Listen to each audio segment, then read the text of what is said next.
Shalom Bapak Ibu, saudara-saudari dan adik-adik yang dikasihi Tuhan Yesus. Selamat berjumpa lagi di hari Minggu tanggal 17 Desember tahun 2023 di dalam ibadah dan perjamuan kudus keluarga Warlord Ministry.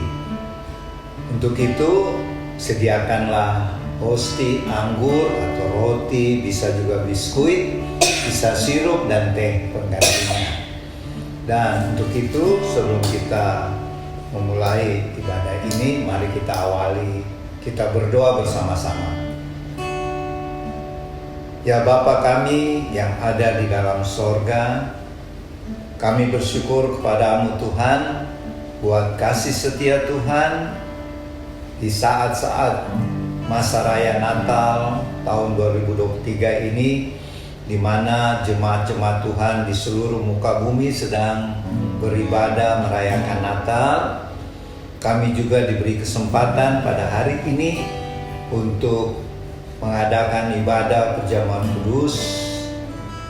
Untuk itu, mari Roh Kudus pimpin kami dari awal pertengahan sampai selesai. Dan hadirlah Tuhan Yesus di rumah Bapak Ibu, saudara-saudari dan adik-adik, dan kami yang ada di Sentul City. Jadilah kiranya ibadah perjamuan kudus Warlord Ministry pada hari ini di dalam nama Yesus Kristus Tuhan kami yang mengajar kami berdoa bersama-sama. Bapa kami yang di sorga, dikuduskanlah namamu. Datanglah kerajaanmu, jadilah kehendakmu di bumi seperti di sorga. Berikanlah kami pada hari ini makanan kami yang secukupnya. Dan ampunilah kami akan kesalahan kami, seperti kami juga mengampuni orang yang bersalah kepada kami. Dan janganlah membawa kami ke dalam pencobaan, tetapi lepaskanlah kami dari segala yang jahat. Karena Engkaulah yang mempunyai kerajaan dan kuasa dan kemuliaan sampai selama-lamanya. Amin. Ku bawa kepadamu, oh Tuhan, persembahanku ini. Ku ingin Engkau menerima korban syukurku melaluiku.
sebagai persembahanku.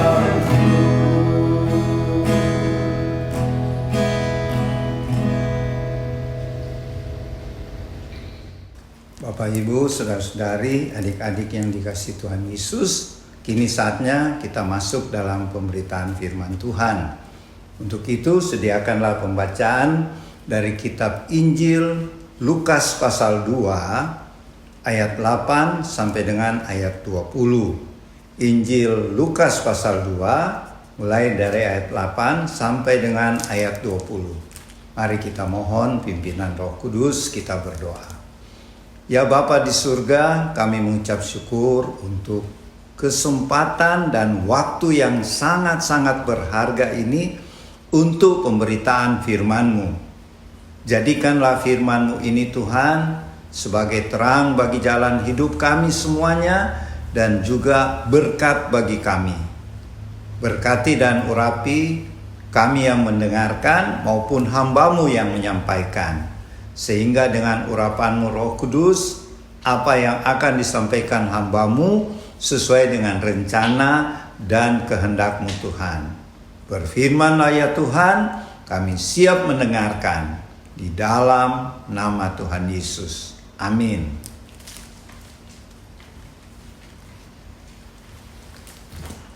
Lukas pasal 2 ayat 8 sampai 20. Di daerah itu ada gembala-gembala yang tinggal di padang menjaga kawanan ternak mereka pada waktu malam. Lalu berdirilah seorang malaikat Tuhan di dekat mereka dan kemuliaan Tuhan bersinar meliputi mereka dan mereka sangat ketakutan. Kata malaikat itu kepada mereka, "Jangan takut, sebab sesungguhnya aku memberitakan kepadamu kesukaan besar untuk seluruh bangsa. Hari ini telah lahir bagimu juru selamat, yaitu Kristus, Tuhan di kota Daud. Inilah tandanya bagimu. Kamu akan menjumpai seorang bayi dibungkus dengan kain lampin dan terbaring di dalam palungan." Tiba-tiba tampaklah bersama-sama dengan malaikat itu sejumlah besar bala tentara sorga yang memuji Allah, katanya, "Kemuliaan bagi Allah di tempat yang maha tinggi dan damai sejahtera di bumi di antara manusia yang berkenan kepadanya." Setelah malaikat-malaikat itu meninggalkan mereka dan kembali ke sorga, gembala-gembala itu berkata seorang kepada yang lain, "Marilah sekarang kita pergi ke Betlehem untuk melihat apa yang terjadi di sana, seperti yang diberitahukan Tuhan kepada kita." Lalu mereka cepat-cepat berangkat dan menjumpai Maria dan Yusuf dan bayi itu yang sedang berbaring di dalam palungan. Ketika mereka melihatnya, mereka memberitahukan apa yang telah dikatakan kepada mereka tentang anak itu. Semua orang yang mendengarnya heran tentang apa yang dikatakan gembala-gembala itu kepada mereka. Tetapi Maria menyimpan segala perkataan itu di dalam hatinya dan merenungkannya.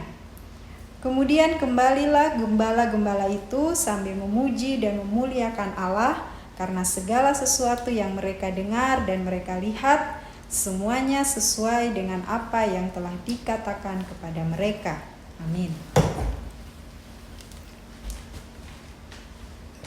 Bapak, Ibu, saudara-saudari, dan adik-adik yang dikasihi Tuhan, berita sukacita, berita kelahiran Tuhan Yesus yang disampaikan oleh malaikat-malaikat dari sorga diberitakan pertama kepada yang dianggap orang-orang kecil, yaitu para gembala.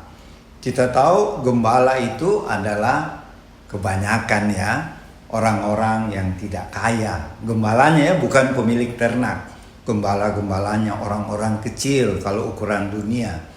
Tapi justru berita Natal ini pertama-tama Tuhan suruh kepada malaikat-malaikat ke para gembala ini. Dan gembala ini pada waktu itu sedang menggembalakan domba-dombanya di padang Efrata yang areanya disebut Migdal Edar. Apa itu Migdal Edar? Itu dalam bahasa Ibrani ya, atau bahasa Israel. Kalau dalam bahasa Indonesia itu adalah menara domba-domba. Kenapa dinamakan Migdal Eder atau menara domba-domba? Ada ceritanya ya, kronologisnya demikian. Pada waktu dulu, waktu zamannya Bapak Yakub ya, Bapak Yakub ini mempunyai anak 12 yang akhirnya menjadi suku-suku Israel ya. Mulai dari yang paling sulung Ruben, Simeon dan seterusnya sampai yang bungsu siapa? Benyamin ya. Nah, Bapak Yakub ini kerjanya dulu adalah menggembalakan domba-domba. Jadi pada waktu itu ketika istri yang dia cintai yang bernama Rahel, kan istri Yakub ada 4 ya, tapi yang paling dia cintai si Rahel ini. Rahel itu adalah bahasa Ibrani ya, bahasa Yahudi. Kalau bahasa Indonesia artinya domba betina. Jadi kalau orang yang bernama Rahel itu artinya domba betina ya, bukan domba jantan, domba betina. Pada waktu Rahel melahirkan anak, pertama anaknya bernama Yusuf. Yang kedua, adiknya Yusuf dikasih nama Benoni. Benoni. Jadi biasa disebut Benoni. Yang kasih nama Benoni ibunya si Rahel. Artinya anak yang membuat saya menderita. Benoni, anak laki-laki yang membuat saya menderita. Kenapa dia kasih nama Benoni? Karena waktu dia melahirkan dalam kesakitan sekali. Bahkan dia sampai meninggal ya. Jadi Rahel kasih nama Benyamin itu Benoni. Kenapa sampai nama Benyamin? Karena Yakub tidak setuju. Dia tidak mau anaknya punya nama anak yang bikin penderitaan mamanya ya. Jadi Bapak Yakub mengganti namanya bukan Benoni lagi tetapi Benyamin. Artinya anak laki-laki keperkasaanku. Jadi Benyamin itu bagus artinya ya, anak laki-laki yang kuat perkasa ya. Nah itulah sejarahnya ya. Dan ketika Rahel istri tercinta Yakub meninggal, dia buat kuburan. Dan kuburan Rahel itu didirikan satu menara atau tugu ya. Kalau di Jakarta ada Tugu Monas ya itu. Jadi sebagai peringatan. Tapi ini namanya tugu atau menara domba-domba. Kenapa demikian? Karena Rahel kan artinya domba betina ya. Jadi untuk mengenang istri tercintanya, di makam atau kuburan dari istri terkasih yaitu Rahel, ibunya Yusuf dan Benyamin ya, Yakub mendirikan sebuah menara yang kalau bahasa Ibraninya Migdal Eder atau menara domba-domba. Jadi ketika Yakub menggembalakan domba-domba, dia pasti duduk-duduk lihat itu menara mengenangkan istri yang tercinta Rahel yang sudah meninggal itu. Dan cerita Migdal Eder ini pada waktu Yusuf kakaknya Benyamin ya, waktu dibuang oleh kakak-kakaknya ke sumur, kemudian usul dari Simeon Yehuda agar lebih baik dijual, Yusuf dijual kepada kaum Ismail, artinya orang Arab ya, pedagang-pedagang Arab, dan dibawa ke Mesir. Kan kita tahu ceritanya dia dibawa ke Mesir akhirnya. Yusuf waktu lewat di kuburan mamanya yang bapaknya bangun menara menara domba, Yusuf singgah di makam ibunya, makamnya Rahel, dan dia menangis telungkup di makam itu. Dia menangis memanggil ibunya, "Mama, mama, kenapa saya jadi menderita begini? Saya dibuang di sumur oleh kakak-kakakku dan saya dijual sekarang dan saya tidak tahu mau dibawa kemana oleh pedagang Ismail ini atau orang-orang Arab ini." Jadi Yusuf menangis sejadi-jadinya, mengeluh nasibnya kepada mamanya yang sudah meninggal ya. Dan menurut cerita legenda Yahudi, mamanya ya tentu dengan izin Tuhan ya menampakkan diri, dan mamanya yang sudah meninggal ini berkata, anakku Yusuf, jalani saja semua penderitaan ini, karena ada rencana Tuhan yang besar untuk keluarga kita, bahkan untuk bangsa kita. Nah, disitulah Yusuf jadi kuat. Jadi ketika dia mengalami penderitaan selama perjalanan, dia sering dipukul ya oleh pedagang-pedagang Ismail, orang-orang Arab ini suka memukul si Yusuf. Dan ketika sampai di Mesir, dia difitnah lagi oleh istri Potifar sampai masuk penjara. Tetapi Yusuf sudah dikuatkan ketika dia bertemu ibunya yang sudah meninggal ya. Yaitu dia ingat pesan ibunya. Makanya banyak kita tetap tidak tahu ya kenapa Yusuf kuat. Padahal dia ingat pesan mamanya, jalani saja anakku Yusuf, karena ini rencana Tuhan bagimu. Ada sesuatu rencana yang besar untuk menyelamatkan keluarga kita. Dan ternyata kita tahu kemudian Yusuf menjadi penguasa tertinggi di Mesir. Ya, orang kedua setelah Firaun. Jadi luar biasa ya.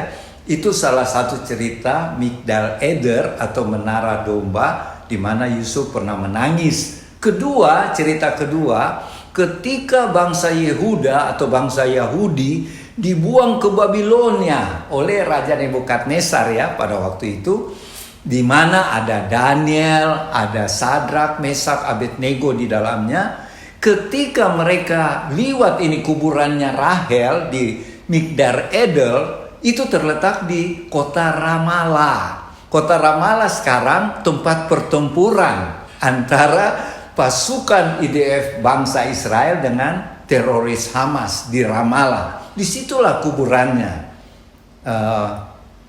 Rahel ini.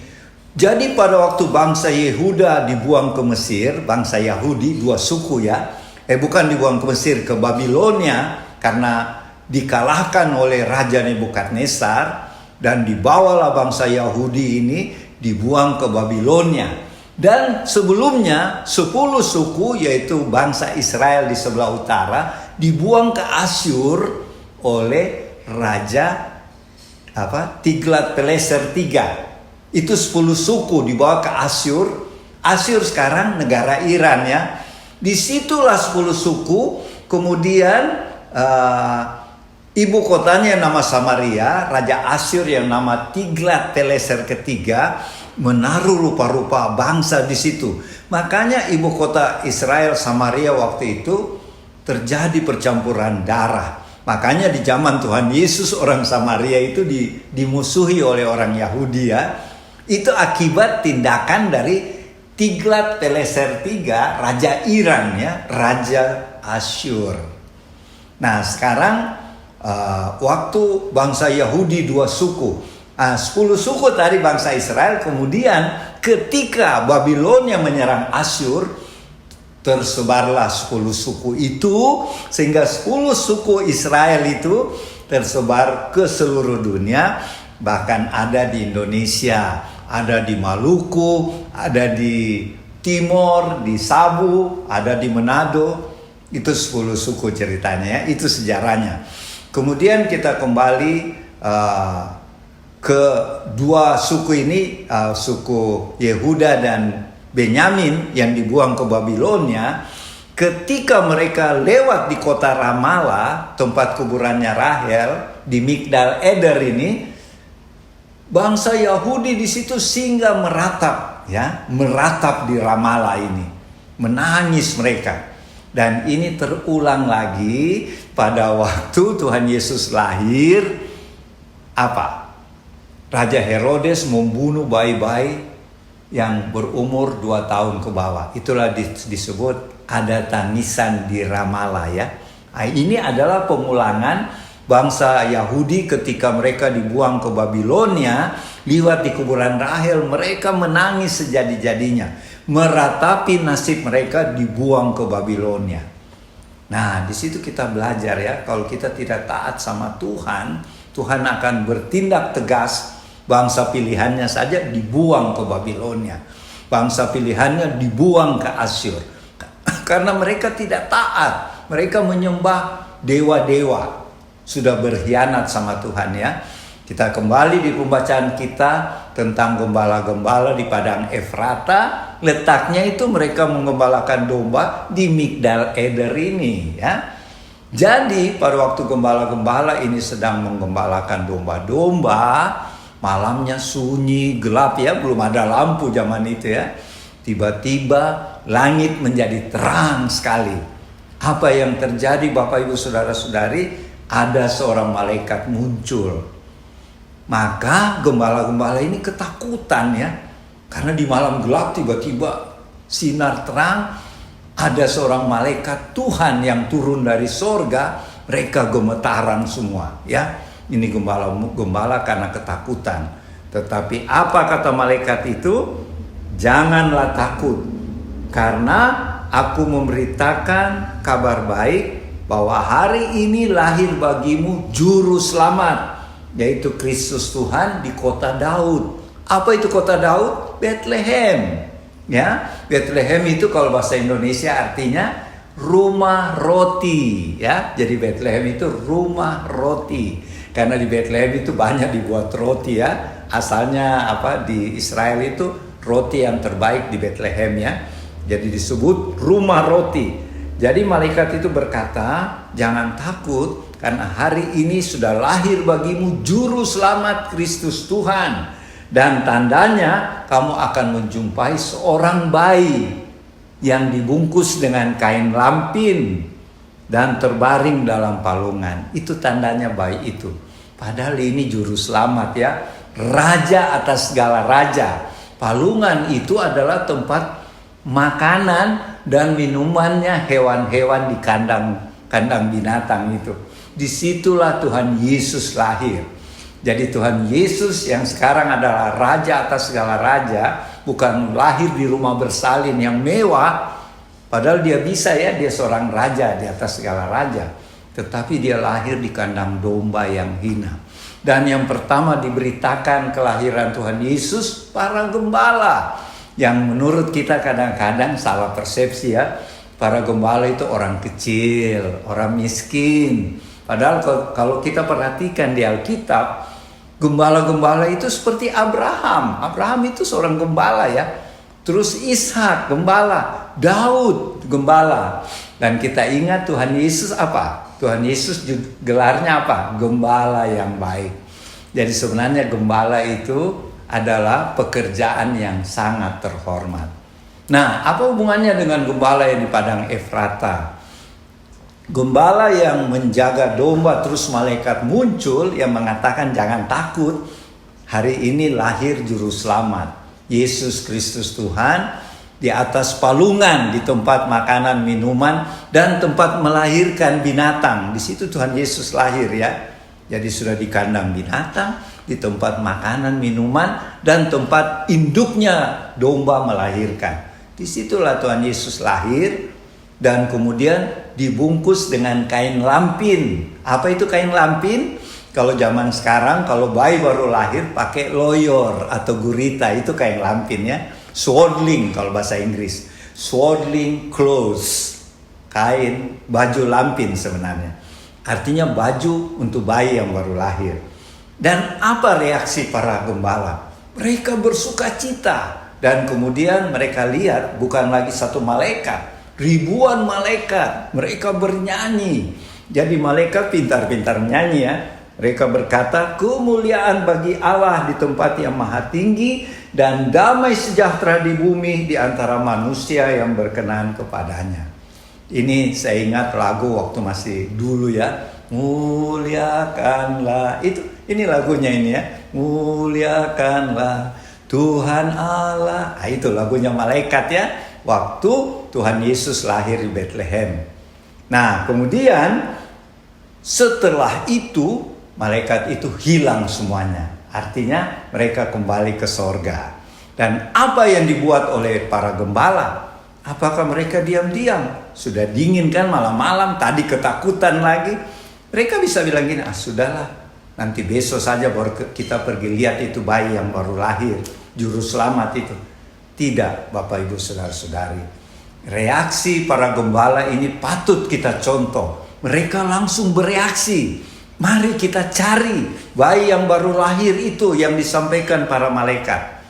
Dan kemudian mereka dengan sukacita berlari-lari mencari kandang domba. Mereka kan gembala, jadi tahu, oh yang dibungkus kain lampin dan di atas palungan berarti tempat minumnya domba-domba ini. Kalau ada domba betina mau melahirkan, melahirkannya juga di palungan. Kasihan Maria ya, seperti seekor domba, melahirkan di atas palungan. Makanan, tempat makan, minumnya domba, dan tempat melahirkan domba-domba di itu palungan.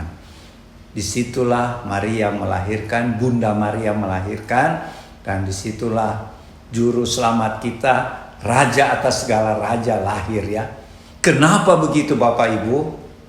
Artinya Tuhan Yesus yang begitu kaya, yang punya alam semesta ini, Dia yang ciptakan alam semesta.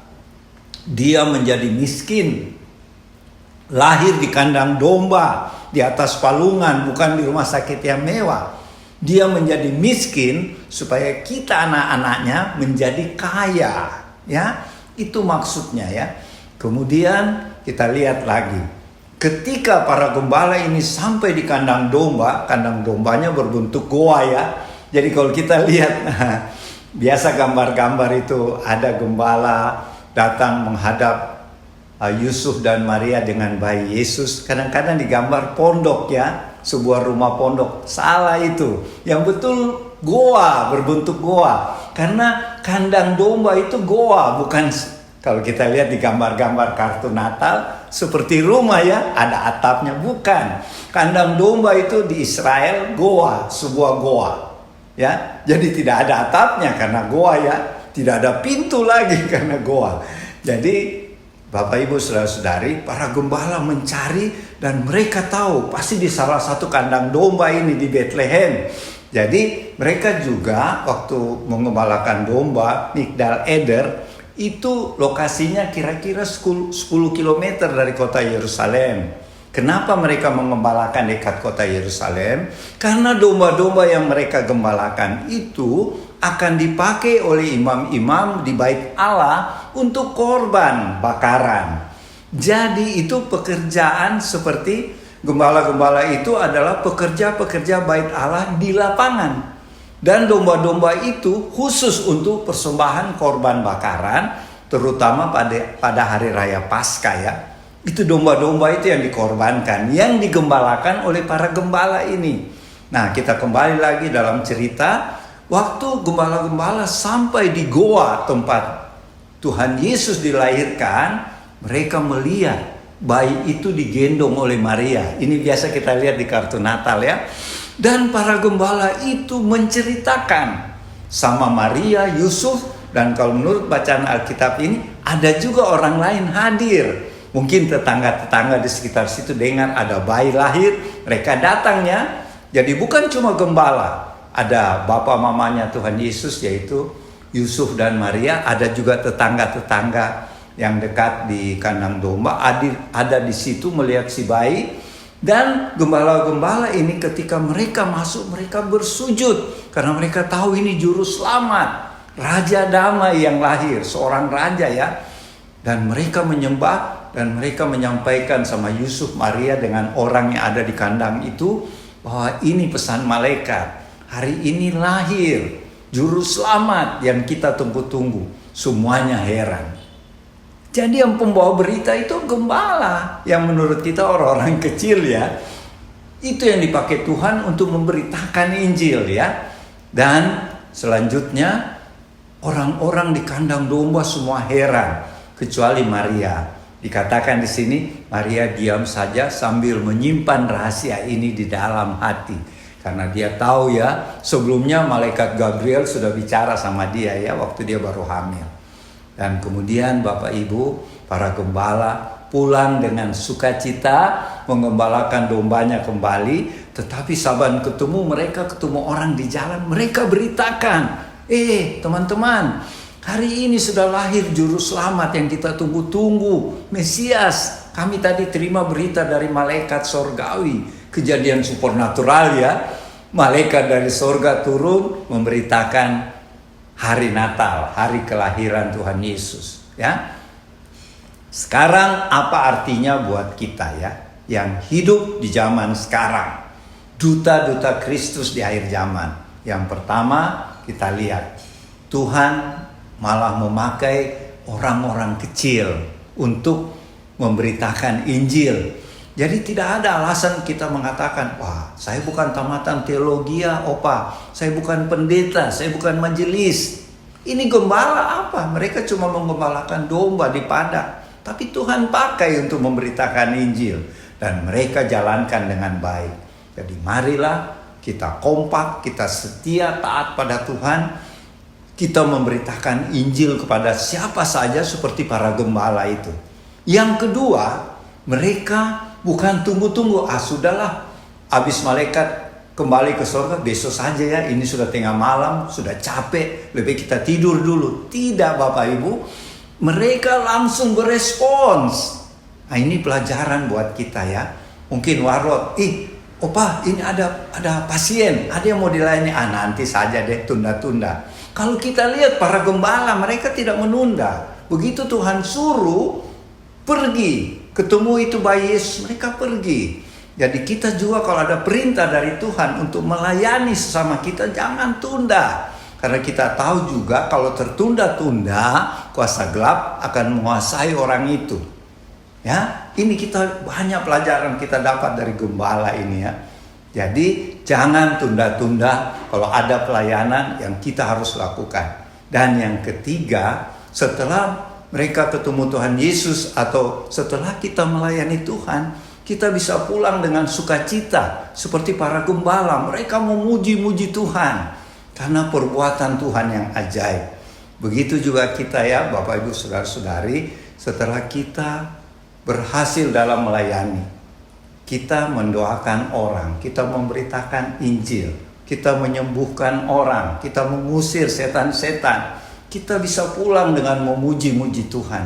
Kita lihat gembala ini orang sederhana ya, orang miskin katanya. Tapi mereka di mata Tuhan luar biasa ya. Mari kita contohi cara gembala ini ketika menerima pesan dari Tuhan melalui malaikat, yaitu pergi cari bayi Yesus. Kita juga kalau ada pesan Tuhan, layani sesamamu, jangan tunda-tunda. Kita lakukan dengan penuh tanggung jawab, dengan kuat kuasa Roh Kudus, sesuai talenta kita. Dan setelah selesai, kita boleh memuji Tuhan, bersyukur pada Tuhan. Itulah makna dari pemberitaan firman tentang gembala-gembala di padang Efrata ini, di tanah Yudea Israel. Semoga pesan firman Tuhan menjelang hari Natal yang tinggal 8 hari lagi ini, hari Senin 25 Desember 2023, tinggal 8 hari ya. Marilah kita sambut hari raya Maulid Tuhan Yesus, hari kelahiran Tuhan Yesus dengan penuh sukacita, sambil menanti-nantikan kedatangan Tuhan Yesus yang kedua kali, yaitu peristiwa pengangkatan. Pesan Tuhan, kita berjaga-jaga sambil berdoa, supaya waktu Tuhan datang, kita mengalami pengangkatan. Maranatha, Tuhan Yesus memberkati. Amin. Selamat siang Bapak Ibu, Saudara-saudari dan tim Warlot di rumah. Kita jumpa lagi. Pada siang ini kita menyambut Natal. Apa yang tadi Opa sudah bawakan, saya tambahkan sedikit mengenai dalam menyambut Natal ini kita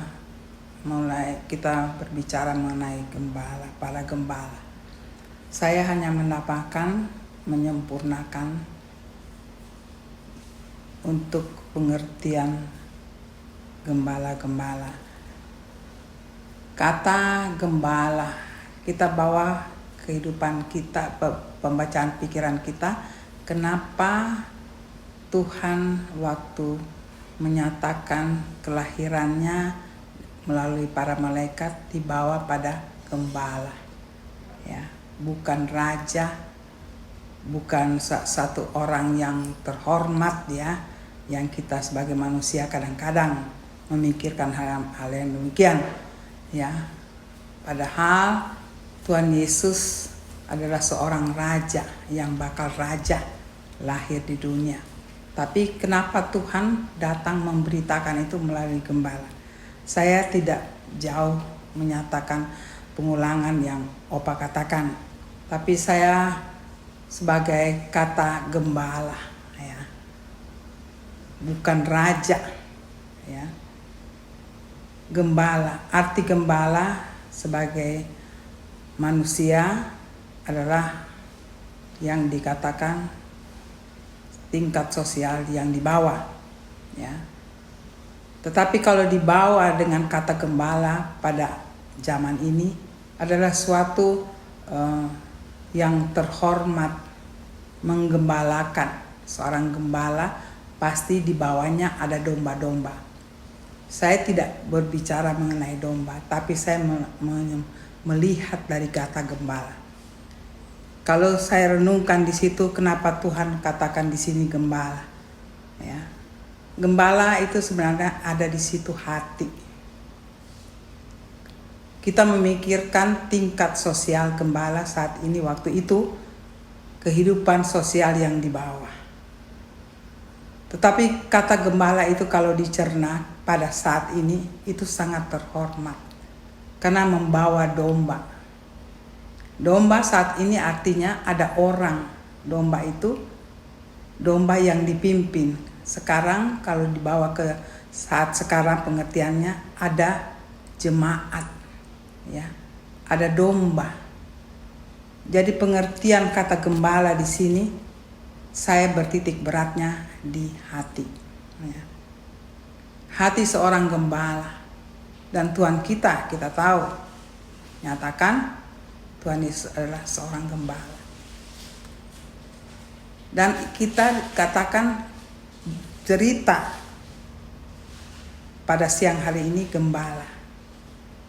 Di situ saya renungkan yang Tuhan berbicara kata gembala, saya bertitik tolaknya di hati. Bagaimana hati seorang gembala? Saya percaya Bapak Ibu, saya tidak berbicara jauh hati seorang gembala. Saya tahu Bapak Ibu di rumah bisa mencerna ini. Gembala, dan malam itu mereka lagi berkumpul di malam yang gelap. Ya. Tiba-tiba datang malaikat. Saya tidak ulang, kita semua tahu ceritanya. Tiba-tiba suasana terang. Kita bawa cerita ini di dalam kehidupan kita pada zaman ini. Hati gembala, tiba-tiba muncul suatu nyanyian besar dari para malaikat. Ternyata di situ berita yang bersukacita. Tuhan datang menyatakan kegembiraan sukacita pada gembala. Saya renungkan di situ hati. Coba kita bawa keadaan ini yang dititik beratkan, dititik tolaknya adalah hati. Kita renungkan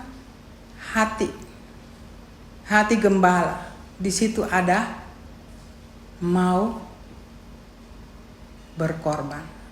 Di dalam segala hati gembala, kalau kita aplikasikan dalam arti gembala itu tidak melihat waktu. Ya, itu hatinya. Tidak melihat sesuatu tingkat kehidupan sosial. Apa yang dia ditugaskan, dia melihat dombanya. Saya tidak panjang di sini, pasti Bapak Ibu di rumah tahu ini. Hati seorang gembala. Di situ ada rasa pengorbanan. Rasa kasih yang luar biasa. Ya. Bagaimana mereka memelihara hati gembala itu. Di situ saya renungkan, Tuhan melihat di situ. Kenapa? Karena Tuhan datang pertama di gembala. Tuhan melihat hati itu. Hati seorang gembala. Di situ ada kerendahan hati. ada rasa, satu hal yang bisa mengumpulkan domba-dombanya. Dan domba-dombanya, bagaimana gembala bisa membuat hatinya itu dimiliki oleh domba-dombanya. Dan dombanya merasa memiliki. Di situ ada hati. Dan Tuhan mengatakan, saya adalah gembala, seorang gembala. Bapak Ibu di rumah, ini menjadi titik tolak. Saya renungkan dalam-dalam kenapa Tuhan bawa beritanya di pertama kedatangannya di dunia melalui gembala-gembala. Karena gembala-gembala kalau dibawa dengan sekarang, disitulah tempat semua masalah domba-dombanya, yaitu kita yang di gembala yang menggembalakan domba-domba. Di situ masalah. Setiap gembala bisa tahu kemana domba-dombanya, bisa memelihara domba-dombanya, bisa merasa memiliki domba-dombanya. Domba pun merasa memiliki seorang gembala. Bapak Ibu, kita renungkan di dalam ini sedikit berat, tapi di situ ada penyangkalan diri yang luar biasa. Mari kita buat diri kita adalah hati seorang gembala.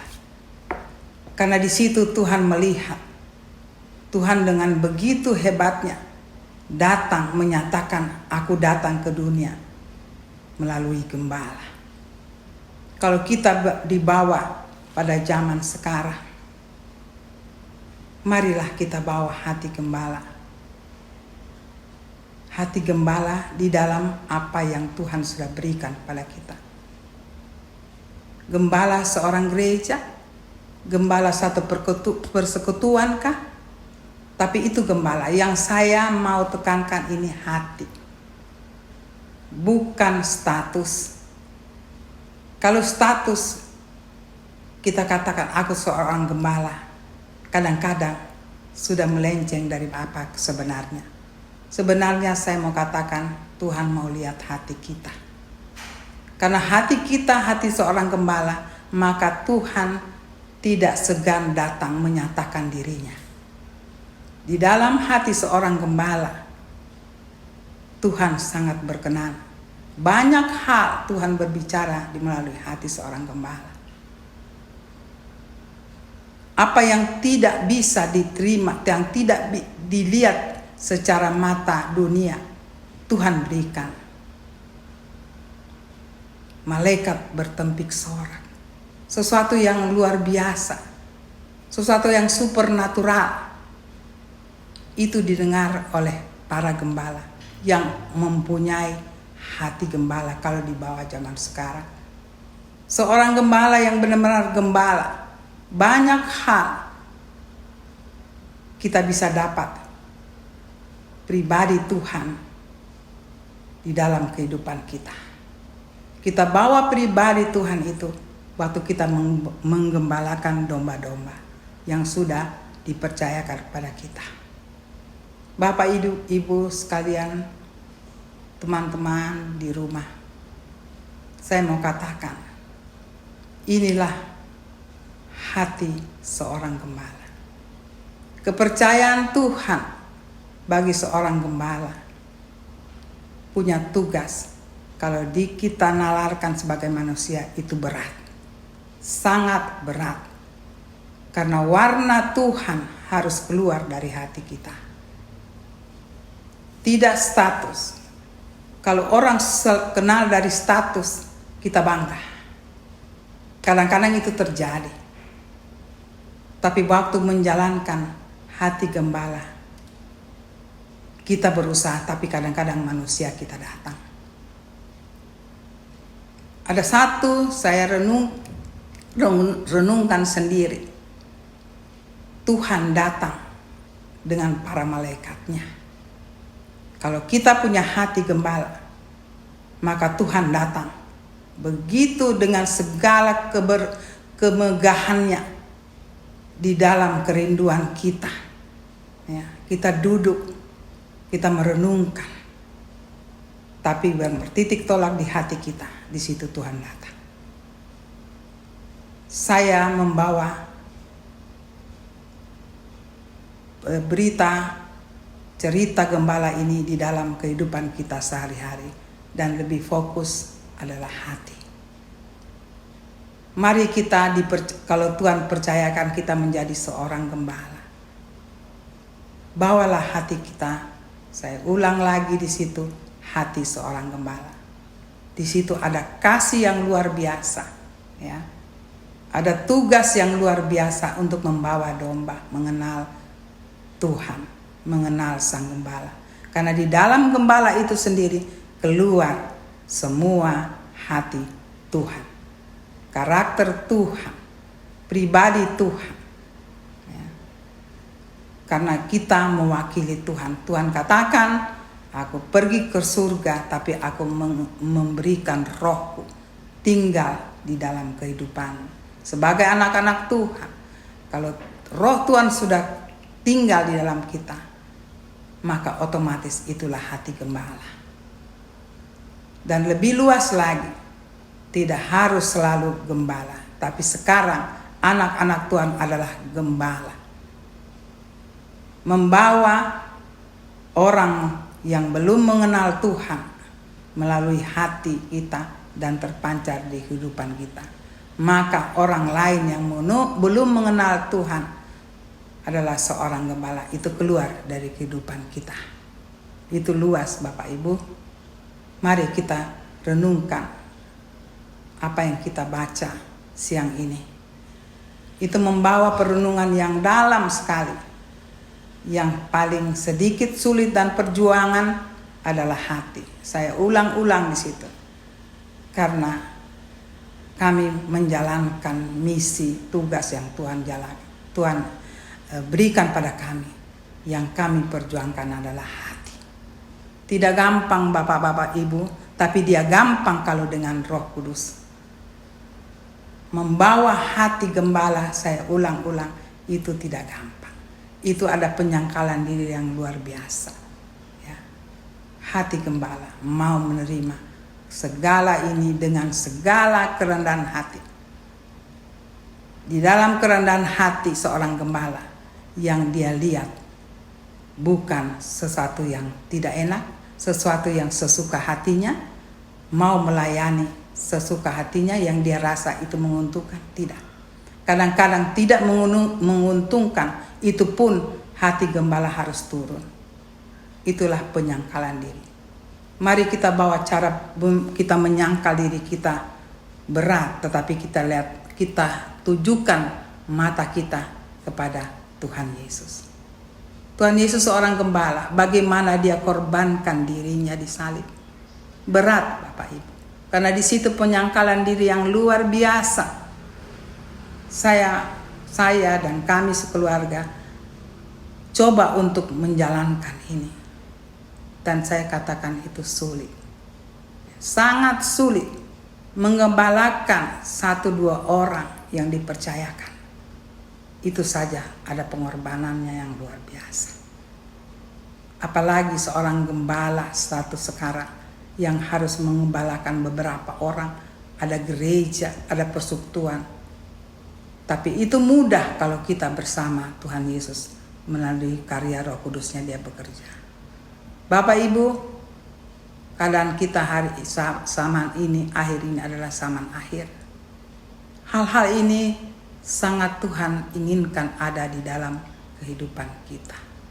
Kalau Tuhan sudah tunjuk kita sebagai seorang gembala, Tuhan sangat ingin dan sedikit keras Tuhan menuntut. Menuntut kita untuk menjadi seperti dia seorang gembala. Saya ulang-ulang katakan, bahwa hati gembala benar-benar harus punya kerendahan hati. Maka semua apa yang Tuhan berikan nanti sesudah dia menilai kita, maka kita akan menerima seperti gembala di padang. Sesuatu yang luar biasa. Tiba-tiba datang bernyanyi, itu tanda sukacita. Kenapa para gembala waktu dikatakan pergi, kamu akan menjumpai seorang bayi lampin. Di cerita firman ini tidak ada kata tunggu dulu. Kenapa Bapak Ibu? Karena kalau Tuhan sudah menjamah kita, maka sukacitanya itu kita tidak lihat waktu.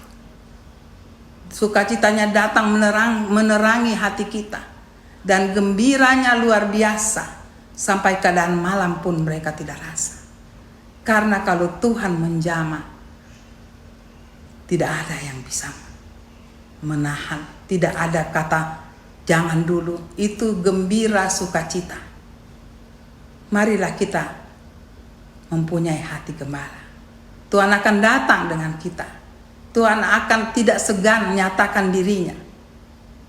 Tuhan yang menilai kita, kita hanya mengikut apa yang Dia mau, apa yang Dia inginkan dari kita, apa yang Dia sudah tugaskan dan kita jalankan sesuai apa yang kita mau. Kita taat, kita tunduk. Tetapi itu bisa berjalan kalau kita rendah hati. Dan kita rubah kehidupan kita menjadi kehidupan Tuhan, yaitu karakter Tuhan. Tuhan tidak menuntut kita sempurna Bapak Ibu, tapi kita tahu kita harus sempurna. Mungkin 1-2 level kita berusaha, tapi seterusnya Tuhan, aku tidak mampu. Tuhan tahu kehidupan kita. Tuhan tahu perjuangan kita, yang Tuhan mau lihat apakah kau mau.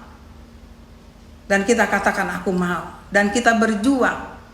Dan untuk tingkat selanjutnya berat Bapak Ibu. Tapi Tuhan melihat di situ, Tuhan yang ambil semuanya untuk menyempurnakan. Kita tidak bisa. Tapi jadi itu saya katakan, hiduplah selalu dengan Tuhan, dengan karya Roh Kudus yang sudah tinggal di dalam kehidupan kita sebagai anak-anak Tuhan. Tuhan tidak memilih siapa, tapi Tuhan mau anak-anaknya yang percaya kepadanya. Maukah kamu seperti aku menjadi hati seorang gembala? Supaya saat aku memberi kamu tugas hati gembala diberikan kepada domba-dombanya. Dan domba-dombanya mengenal kita sebagai gembala, kita pun mengenal mereka. Terjadilah satu persekutuan. Itu tidak bisa diganggu oleh iblis. Iblis mau menjatuhkan, tapi kalau kita hidup di dalam persekutuan dengan Tuhan, tidak bisa iblis kalahkan. Karena di dalam persekutuan, hubungan kita di situ dijaga oleh perisai kita adalah kuasa darah Tuhan Yesus. Jadi Bapak Ibu, teman-teman di rumah, zaman kita zaman akhir. Pakai hati Tuhan ini, kita berjalan menunaikan tugas yang sudah Tuhan berikan. Dengan sukacita, maka kita akan menemukan luar biasa pesan Tuhan datang dengan cerah sukacita yang luar biasa, seperti para gembala malam itu. Mendengar malaikat bertempik sorak, bernyanyi bersukacita. Mereka tidak ada lagi kata malam, takut. Mari kita bawa hati kita, dan Tuhan dengan sukacita datang setiap hari, bukan waktu tertentu saja. Karena Dia sudah nyatakan dirinya, kita terima Dia dengan sukacita. Sampai di sini saja Bapak Ibu saya bisa bawakan. Kiranya Roh Kudus lebih memberikan pengertian lebih dalam lagi. Mungkin kata-kata saya atau susunan kalimat saya tidak sempurna, tapi saya percaya Tuhan sempurnakan. Karena ini pesan Tuhan pada hari ini. Kiranya menyambut Natal, hati seorang gembala Tuhan mau bawa untuk lebih lagi di dalam peringatan menyambut peringatan kelahirannya. Hanya itu, Tuhan memberkati. Sampai kita jumpa di minggu depan. Maranatha. Amin. Bapak Ibu, saudara-saudari, adik-adik yang dikasihi Tuhan Yesus, setelah tadi kita menerima dan mendengarkan pemberitaan firman Tuhan tentang para gembala, waktu mendengarkan berita sukacita kelahiran Tuhan Yesus, dan kini saatnya kita melaksanakan perintah Tuhan, yaitu melakukan perjamuan kudus sampai saat Tuhan Yesus datang kembali. Untuk itu, mari kita berdoa. Bapa Surgawi, terima kasih buat firman-Mu tadi yang sudah ditaburkan. Jadikanlah kami pelaku-pelaku firman yang baik Tuhan, bukan hanya mendengar saja. Dan saat ini kami juga mau melakukan perintah Tuhan Yesus, yaitu melaksanakan perjamuan kudus. Untuk itu Bapa, berkatilah dan kuduskanlah baik hosti, anggur, roti atau biskuit maupun sirup dan teh untuk perjamuan kudus saat ini di rumah Bapak Ibu, saudara-saudari dan adik-adik, dan juga yang ada di Sentul City. Berkatilah dan kuduskanlah ya Tuhan. Dan sekali lagi ampunilah dosa-dosa salah kami, sucikanlah kami dengan darah anak domba Allah, supaya kami layak menerima roti anggur perjamuan kudus saat ini. Dalam nama Tuhan Yesus kami bersyukur. Amin.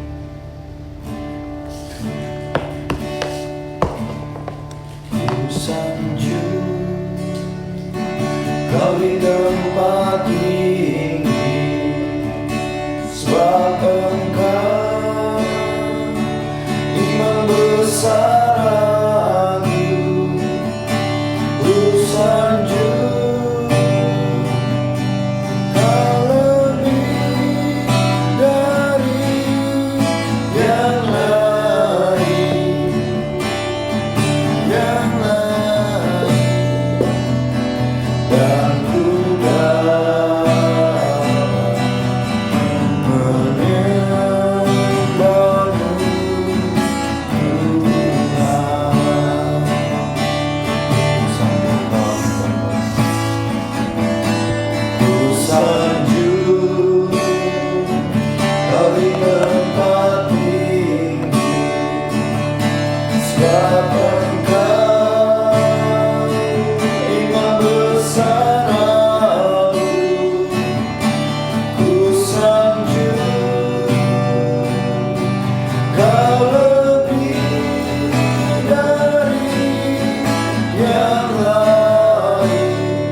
hosti dan anggur.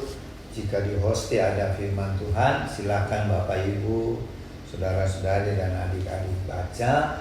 Dan ini merupakan pesan buat kita semua dan khususnya bagi keluarga Warlock Ministry. Silakan dibaca. Matius 14 ayat 27b. Tenanglah, aku ini, jangan takut.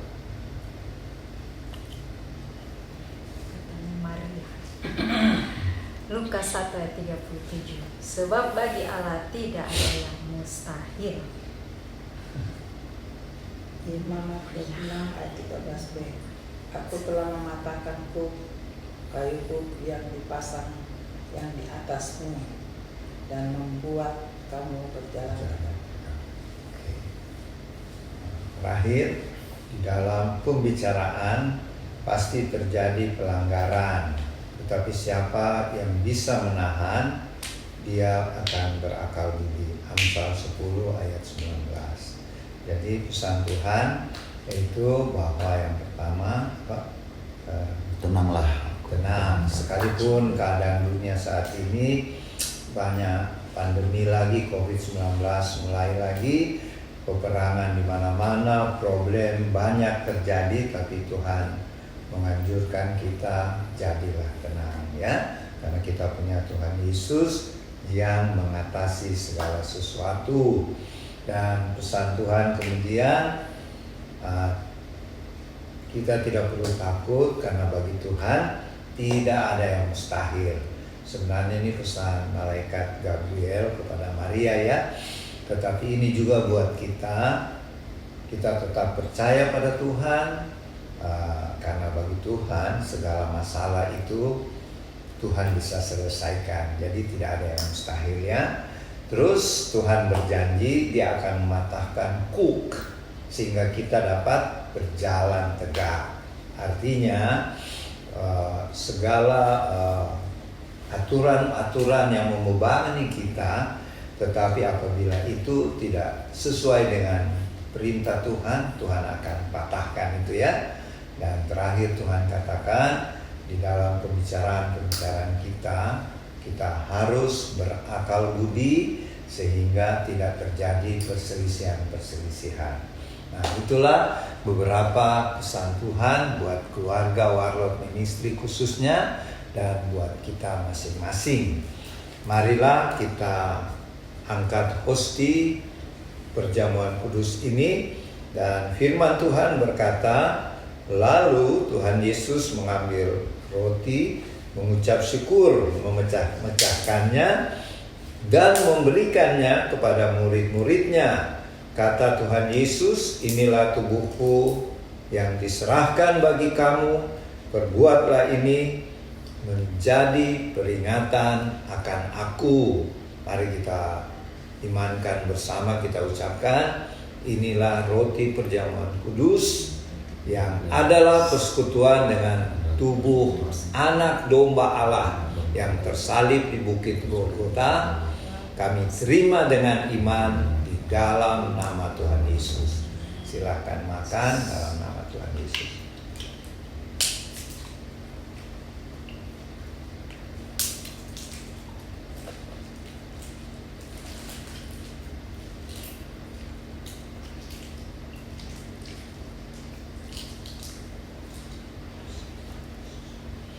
Kita angkat cawan perjamuan. Firman Tuhan berkata, demikian juga dibuat Tuhan Yesus dengan cawan sesudah makan.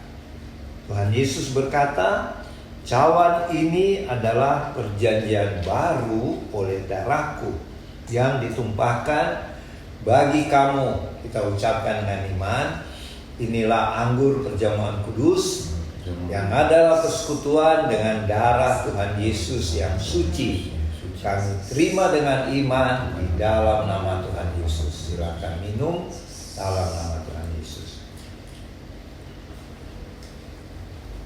Setelah terima perjamuan kudus, mari kita mengucap syukur melalui puji-pujian.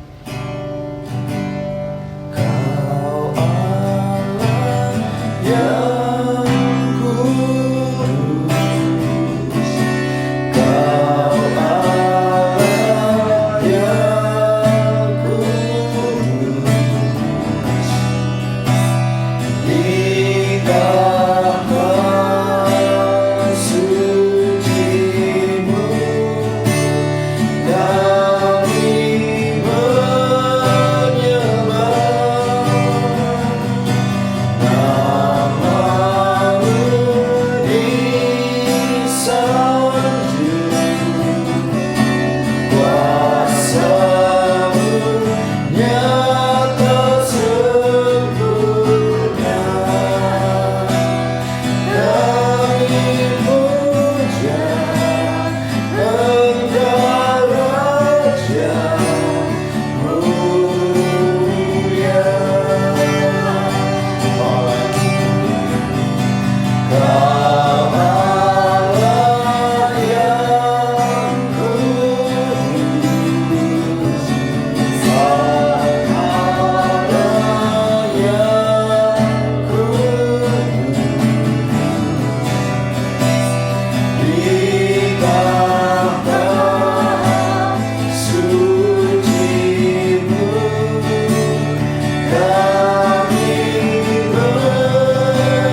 muliakan siang hari ini di dalam ibadah perjamuan kudus keluarga Warlot, di mana tidak terasa tinggal 8 hari lagi kami akan merayakan hari Maulid Tuhan Yesus Kristus yang lahir sekitar 2023 tahun lalu di kota kecil Bethlehem di tanah Yudea di Israel, di mana tadi melalui pemberitaan firman-Mu kami diingatkan supaya kami seperti para gembala yang punya kerendahan hati, yang langsung merespons berita sukacita dari para malaikat sorgawi untuk segera mencari bayi yang baru lahir, yaitu Yesus Kristus Tuhan yang lahir di palungan di kandang domba. Untuk itu Tuhan, jadikanlah kami seperti gembala-gembala di akhir zaman yang terus mau mencari Tuhan dengan penuh sukacita, dengan penuh kerendahan hati, karena Tuhan Yesus gembala kami yang baik dan kami adalah domba-domba-Mu yang Tuhan kasihi. Dan jadikanlah kami juga seperti gembala-gembala setelah bertemu dengan bayi Tuhan Yesus di kandang domba di Bethlehem. Para gembala itu pergi memberitakan dengan sukacita berita Injil ini. Begitu pula dengan kami Tuhan, jadikan kami sebagai duta-duta Kristus di akhir zaman, untuk kami dengan penuh sukacita, dengan rajin melaksanakan Great Commission atau amanat agung-Mu Tuhan Yesus. Khususnya kami Warlot dengan karunia talenta masing-masing, pakai kami dengan luar biasa Tuhan melayani jiwa-jiwa, sehingga banyak jiwa-jiwa yang dimenangkan dan percaya kepada-Mu Tuhan Yesus. Roh Kudus, bekerjalah melalui kami semuanya. Tuhan, kami mendoakan Bapak Ibu, saudara-saudari, adik-adik yang berbahagia, bersukacita karena hari ulang tahun. Tuhan kiranya memberkati dengan panjang umur, tetap meningkat terus, baik itu dalam pekerjaankah, dalam pendidikankah, atau dalam pelayanan. Tuhan terus memberkati sehingga sukacita mereka disempurnakan. Bagi yang mendapat promosi atau keuntungan banyak, omset yang banyak dalam bisnis, Tuhan tolong terus ingatkan mereka untuk bersyukur selalu atas pertolongan-Mu. Dan bagi Bapak, Ibu, saudara-saudari, adik-adik yang dalam keadaan permasalahan, masalah apapun, Tuhan tolonglah. Apabila ada yang dalam masalah kesusahan keuangan, Tuhan tolong berikan jalan keluar yang terbaik. Dan bagi yang dalam keadaan sakit, baik itu dirawat di rumah sakit atau di rumah sendiri, Tuhan kiranya kami dengan iman melepaskan kesembuhan. Kiranya bilur-bilur Tuhan Yesus menyembuhkan Bapak, Ibu, saudara-saudari atau adik-adik yang sedang sakit. Sakit apa saja, kuasa nama Tuhan Yesus, bilur-bilur Tuhan Yesus menyembuhkan sekarang di dalam nama Tuhan Yesus. Tuhan, kami berdoa juga buat pemerintah bangsa kami. Berkatilah Bapak Presiden Joko Widodo sekeluarga, Wakil Presiden Bapak Maruf Amin sekeluarga, serta semua pejabat-pejabat tinggi negara, baik sipil, militer maupun kepolisian di tingkat pusat Jakarta sampai ke daerah-daerah. Curahkanlah roh takut akan Tuhan, hikmat dari Tuhan, sehingga dalam menjalankan pemerintahan, pejabat-pejabat ini akan melakukannya dengan adil, dengan bersih, sehingga bangsa kami Tuhan promosikan menjadi lebih sejahtera, adil, dan makmur. Terima kasih Tuhan.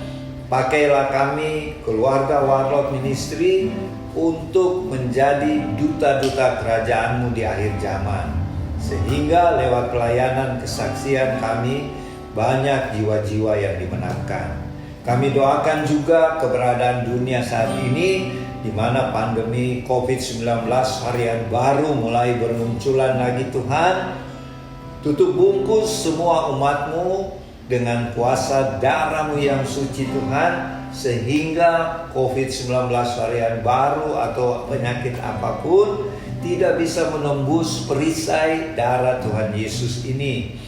Dan keadaan peperangan di mana-mana, perang Rusia, Ukraina, juga peperangan bangsa pilihan-Mu, bangsa Israel dengan teroris Hamas.